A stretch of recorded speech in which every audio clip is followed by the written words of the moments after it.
The Space Shuttle. What a remarkable flying machine. My name is Keith Bell, and I was able to witness the shuttle's fourth landing. My brother Ronnie Bell was there, as well as friend Jim Adams. You see, my father, Robert Bell, worked at the Sacramento Pacific Bell office. He transferred to this office in 1977 as a staff advisor, his name being Bob Bell, and he worked for Pacific Bell, so some called him Bell from Bell. The Bell system supplied the world's communication needs. From the time that Alexander Graham Bell invented the telephone, the world learned how to use the device, to enjoy the device, and to use it to save time in their day. Handy payphones made it possible to communicate with loved ones. The nation became more united by the use of the telephone. Telephone companies like the Pacific Telephone Company, who became Pacific Bell, hired thousands to accommodate the public's communication needs. Many operators were needed, as well as numerous linemen. There were technical positions available also. In 1952, Dad graduated from Oakland Technical High School. On the very next day after graduating, he was taken to the United States Air Force Recruiting Center in San Francisco by his brother Gene. He immediately enlisted. He did not go home. He boarded a plane and went to Lackland, Texas for basic training. He was trained to be a radio technician, and it was this job that he performed in Korea during the Korean War. After his enlistment in the service was over, Dad landed one of those jobs with the phone company and went to work in the San Francisco Bay Area.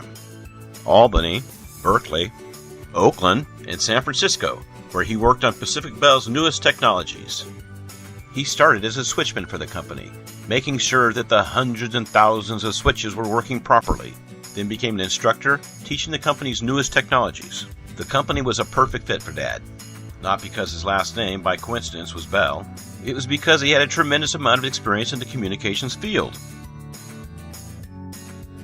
NASA has always been the world's leader in space exploration, going back to the Apollo program, which traveled hundreds of thousands of miles away from Earth, and 12 American astronauts were able to walk on the moon. As far as interacting with the world's press, now that's a different matter. This was Pacific Bell's domain. Once again, the country was in need of Dad's services. In 1953, when he was 19, he was sent to Korea as a radio technician.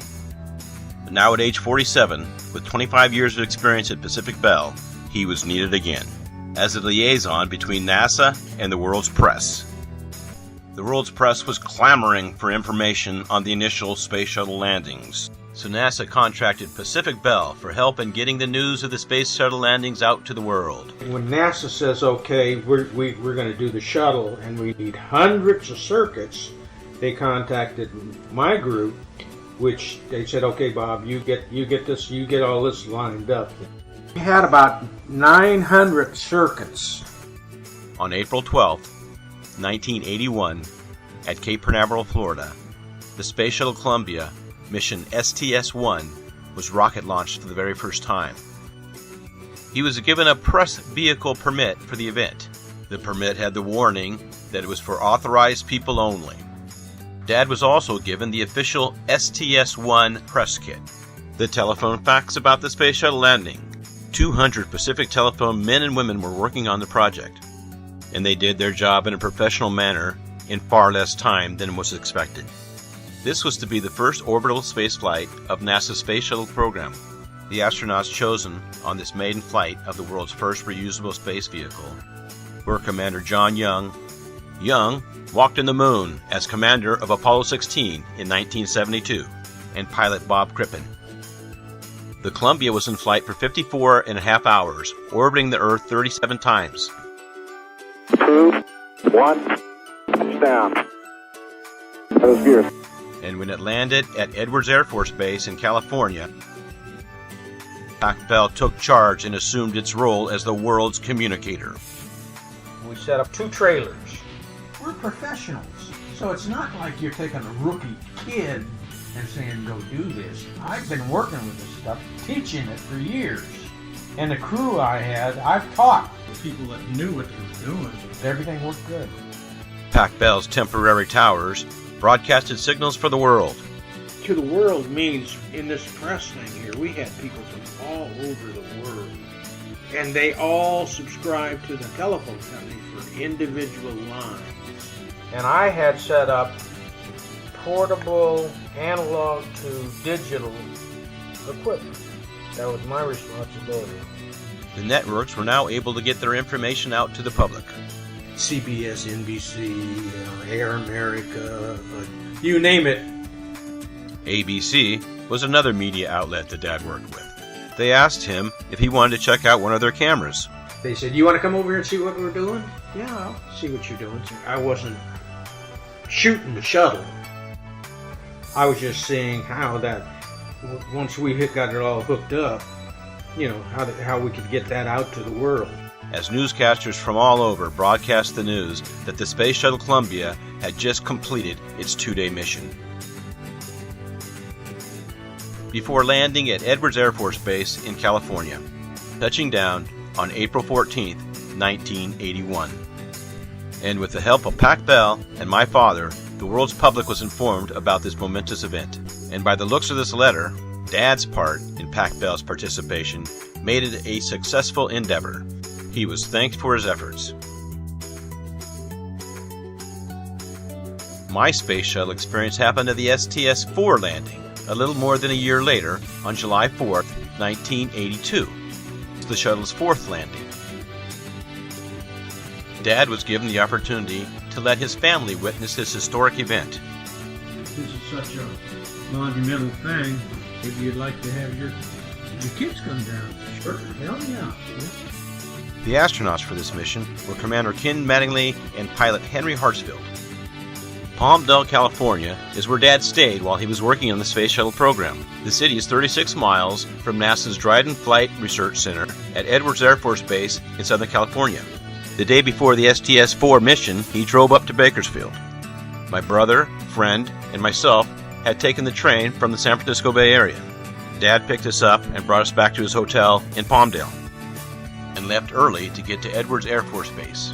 The drive in the Mojave Desert was beautiful. And soon, after the half-hour drive, we arrived at NASA's Dryden Flight Center at Edwards Air Force Base. It was great. Dad had access to a special parking lot set aside for the press. We were able to explore the planes at NASA's facility. We had never seen jets so close before. Because of this opportunity, we were able to get an up-close view of NASA jets. Although the Space Museum was closed to the public the day that we visited, it wasn't open while you guys were there because of too much activity. But with Dad's influence, it was only us and the cleaning lady at the museum that morning. We saw photos of brand new equipment and models of new jets. The museum also has suits that have been worn by astronauts throughout the years. Suits that were worn during the Apollo missions, and in a glass case, a suit that was on the moon. Dad and his crew had once again set up a trailer for their operations. We left Dad at the trailer and went to the press area for the landing of STS-4. The Enterprise, the very first shuttle, which made test flights from the back of a 747, was used as a backdrop for the revelries for this occasion. The area that we were in was fenced off for honored guests like 1976 Olympic gold medalist Bruce Jenner and the California governor in 1982, Jerry Brown. That was ABC that gave me the security thing so that you could go in with the president? That's right, the president. Ronald Reagan was there on the 4th of July to speak on this historic day. I was very close as the nation's 40th president spoke to the crowd. The president's wife Nancy was also there in the desert heat. The astronauts had a few words to say. The president announced that the Space Shuttle's newest member, the Challenger, had been loaded on a 747 and was going to fly over us. I went up in and walked all over that 747, loading it, and put the Challenger on. That's quite a thing. Then we waited, and eventually, a sight that I'll never forget. A 747 with a space shuttle attached to it flew right by me. Dad remembered how the band added to the excitement of the event. It was so beautiful, that big old 747 with the Challenger on it. And it kept flying in, and you could see it coming.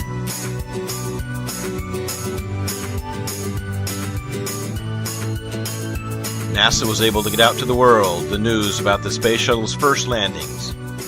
They did it with help from Bell.